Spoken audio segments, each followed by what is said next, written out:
Blessed are the eyes that see what you see.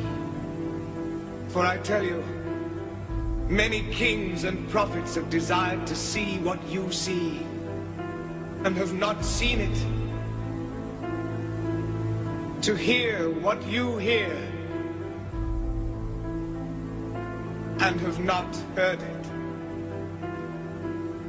I thank you, Father, for hiding these things from the learned and the wise, and revealing them to the innocent and the simple.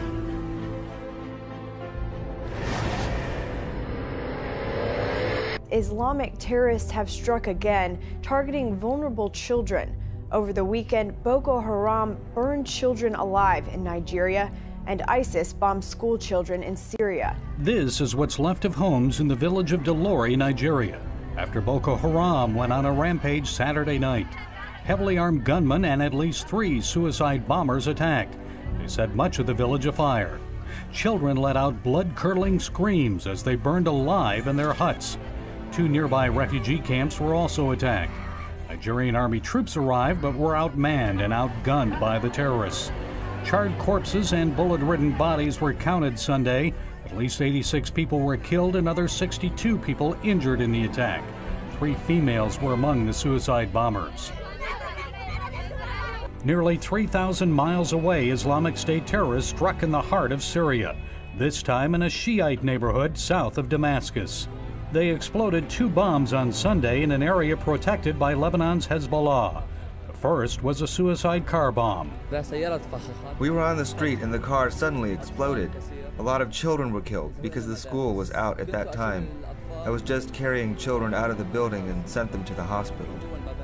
As people gathered to help dead and injured children, another blast occurred in the midst of the crowd, this time from an ISIS terrorist wearing a suicide vest. At least 45 people were killed, 110 wounded. This man said the attacks were meant to deter peace talks from moving forward in Geneva. This resident said people are unafraid the talks will move forward. Syrian government representatives and anti-government coalition negotiators arrived in Geneva last Friday to begin peace talks. They last met 2 years ago. The coalition insists a number of conditions be met before the talks begin. They want an immediate ceasefire so humanitarian aid can be delivered to starving and suffering Syrians. Tonight, a blizzard is sweeping across much of Middle America. The zone of snow extends from Colorado to Wisconsin. More than 13 million people are under the threat of winter weather. Nearly a foot of snow has fallen in Colorado alone in just 24 hours. In Kansas, vehicles had to be dug out. Blowing snow has made driving treacherous with little visibility. Big rigs have become stranded. Some sedans didn't even have a chance. Even snowplows were struggling. The snow cut power to at least 1,600 customers in Lincoln, Nebraska, where Moni and Lee Hedrick live. It's a moment where you kind of go back to where people didn't have power, and you have to learn how to adapt. Elsewhere today, it was unusually warm, from Chicago to New Orleans. Nashville set a record, 75 degrees. That warmth combined with strong winds will cause severe thunderstorms and a looming threat of tornadoes for nearly 9 million people from the Gulf Coast to Illinois.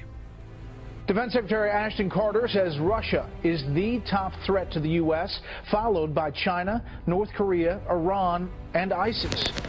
It is an ominous show of force and an unmistakable signal by the U.S. to Vladimir Putin.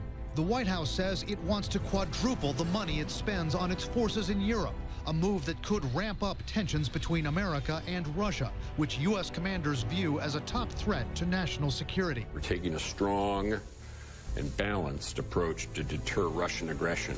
Analysts say that approach means the Pentagon is likely sending many more heavy weapons, armored vehicles, and other equipment to its NATO allies in Central and Eastern Europe. I can't underscore how big a deal it is, because it's not just the equipment going in there being pre-positioned, but also the people will be there, again, rotating through on a regular basis, and it's about 5,000 troops. U.S. officials say the added weapons will ensure America has a combat brigade always ready to deploy in Eastern Europe. Even though Putin's been quiet recently along his borders with his chief NATO rivals, analysts see the latest U.S. moves as a way to counter Putin's previous aggression in Ukraine. His deployment of naval forces, including submarines, near his rivals, even using his Air Force to buzz this American carrier in what some call a Cold War-style cat and mouse. Mr. Putin believes Western leaders are weak.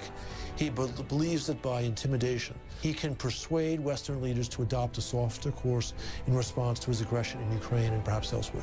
But if America is going to counter that aggression with a heavy show of force near Putin's western flank, experts say there are risks, including the possibility of more Putin saber-rattling. Well, I think you're going to hear a lot of rhetoric coming out of Moscow. You're going to hear Kremlin officials saying that, oh, once again, NATO's encircling Russia. Former Pentagon official Evelyn Farkas says Putin's also likely to respond by showing that he won't back down. He may have his warplanes buzz more American ships or bases. He might send his submarines out to menace American ships or their allies. A Russian official responded strongly to the planned U.S. moves, telling CNN they are destabilizing to European security, an attempt by the United States to escalate tensions.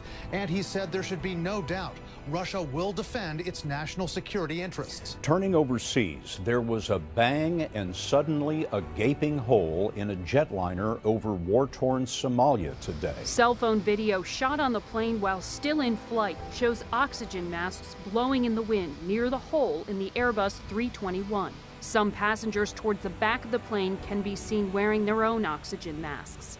Once on the ground, the damage to the plane was clearly visible, with pieces of the fuselage curled out from the body of the plane. All 74 passengers and crew were evacuated. Aviation officials say 2 people were injured. Got some breaking news I want to get to here. We've been reporting on this. We're learning more about that explosion that caused this huge hole. This is a passenger plane. It was mid-air. This explosion happened. We're learning about the man who was actually thrown out of the plane when something went off here. Robin Creel is on the phone with me now as this plane was over, Mogadishu? Robin, what do you know? Hi, Brooke. Well, what we know at the moment is that the device that investigators believe was the explosive device was actually a laptop, and that there was some kind of an explosive device either inside the laptop or it was indeed a laptop bomb. We also know that the man who was ejected from the plane just over Mogadishu after the plane had taken off is the suspect behind this bombing. Now, investigators obviously say that they're not sure if he is a member of any terror group, particularly Al-Qaeda-linked militant group Al-Shabaab, which is so very active in Mogadishu and in Somalia. But they are investigating why exactly he sat in that seat and why the device, which, as I said, they believe was a laptop bomb, why it was placed in such a strategic place over the wing of the plane, which is over the engines. If it had been any higher, it was about 12 to 14,000 feet when this device went off. If it had been a cruising altitude at around 30,000 feet, it would have likely brought the plane down. For the first time, a health emergency has been declared in this country because of the Zika virus, which is suspected of causing birth defects. Doctors in Dallas in the southern United States are advising Zika-infected patients, or those showing symptoms, to abstain from sexual contact or to use protection. This after they say they confirmed the state's first case of sexually transmitted Zika infection. The virus is largely believed to be carried by mosquitoes and transmitted through bites. But in 2009, a biologist from Colorado who had visited Africa transmitted Zika to his wife through intercourse, in what was the first known sexual transmission. In Colombia, officials were already handing out condoms this week, but in order to prevent pregnancy. Infected mothers-to-be face the biggest health risks. At least 11 civilians have been killed in militant rocket attacks in the Syrian city of Daraa. The Syrian news agency says that dozens of people, most of them women and children, were also wounded in the attacks which took place on the residential neighborhoods of the southern city. In a separate raid, the Jaish al-Islam militant group fired rockets and mortar shells at a suburb of the capital, Damascus. A high school was destroyed and 3 staff members were injured. Foreign-sponsored militancy, which began in March 2011, has claimed the lives of more than 260,000 people and has displaced almost half of the country's population. A blizzard for one half of the country and summer-like severe weather for the other, all from the same massive storm system. It got bad quick. The roads were covered. Snow is coming down pretty hard. Whiteout conditions closed highways from Colorado to the Dakotas. The storm bringing up to a foot of snow in Wisconsin. Some areas getting 2 inches in only an hour. Down south, the storm looking much different. Tornado on the ground. Tornado on the ground. Several tornadoes were reported in Mississippi, one tearing across a community college campus. In Alabama, an extremely dangerous tornado hit near Aliceville, damaging homes as well as a federal prison. I was too busy praying to worry about what was going on. I was just calling on the name of Jesus, asking him to take care of us. I didn't know what had happened until I came out of that closet and I saw everything around. Then I got a little nervous then, but I was grateful to God. He brought us through it. A total of 6 tornadoes have been reported in Mississippi and Alabama. Severe weather for the Midwest is expected to end today as that storm system works its way towards the eastern seaboard. Russia says it has serious grounds to suspect that Turkey is preparing for a military incursion into Syria.